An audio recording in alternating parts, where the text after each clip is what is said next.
حضرت مولانا علی میاں ندوی رحمت اللہ علیہ اپنی کتاب میں خط کا تذکرہ کیا ہے۔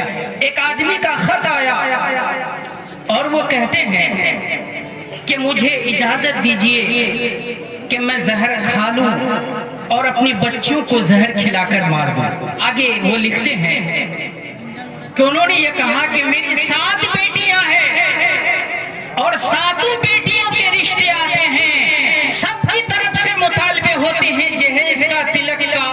اگر معاملہ ایک کا ہوتا تو مسئلہ حل ہو جاتا، لیکن 7 بیٹیوں کا معاملہ ہے، اس لیے ہمیں اجازت دیجئے زہر کھا لیں اور اپنی بچیوں کو بھی زہر کھلا لیں۔